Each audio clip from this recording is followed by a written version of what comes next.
143 জন সমন্বয়ক যারা ডাক দিয়েছিল ছাত্র জনতা আপামর জনসাধারণকে রাজপথে নামার জন্য স্বৈরাচারী সরকারকে। আমরা জানতাম না তারা আমাদের ঘরে ফিরে আসবে কিনা, অনিশ্চয়তার মধ্যে তাদেরকে আমরা রাজপথে পাঠিয়েছি, কিন্তু সেই শহীদ যারা হয়েছে তাদের মূল্যায়ন করছে না এই সরকার। খাওয়ানো হয়, মিটিং করা হয়, 3 ঘন্টা 4 ঘন্টা আমরা মিটিং এ থাকি, কিন্তু আমরা এই জায়গা থেকে সরে আসতে চাই।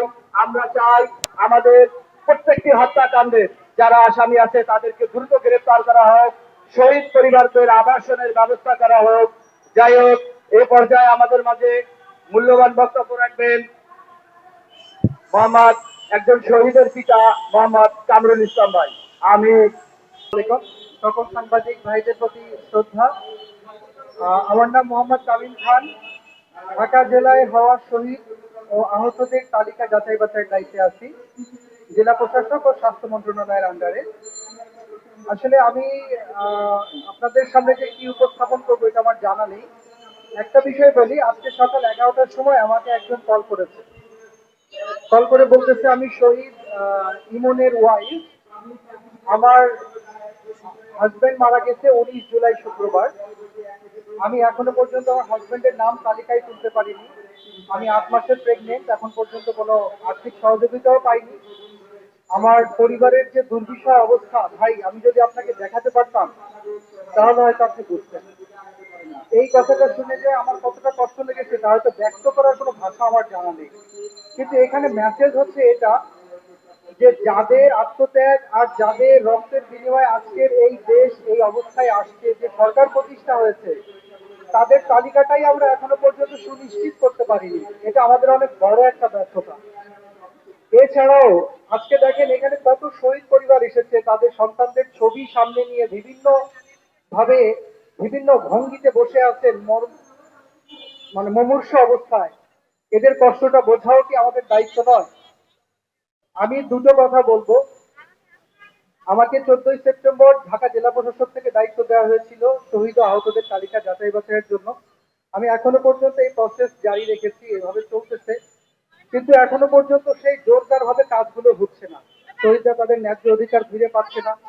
আজকে মানববন্ধন, কালকে যমুনার সামনে গিয়ে আন্দোলন, এখানে এখন আবার সংবাদ সম্মেলন, এভাবেই করে বেড়াচ্ছে। এইটাই কি এনাদের প্রাপ্য ছিল?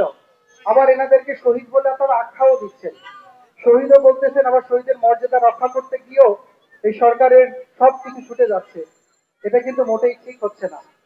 কিছুক্ষণ আগেই একজন শহীদের বাবা খুব কষ্ট নিয়ে একটা কথা বললেন। হ্যাঁ, আসলে আমরা যারা সমন্বয়ক আছি, আসলে আমরা সুস্থ আছি। আমি জানি না অন্য সমন্বয়কদের কথা, বাট এই শহীদ ও আহতদের কাজ করতে এসে আমি সুস্থ আছি, আমার নিজেকে খুব অপরাধী মনে হয়।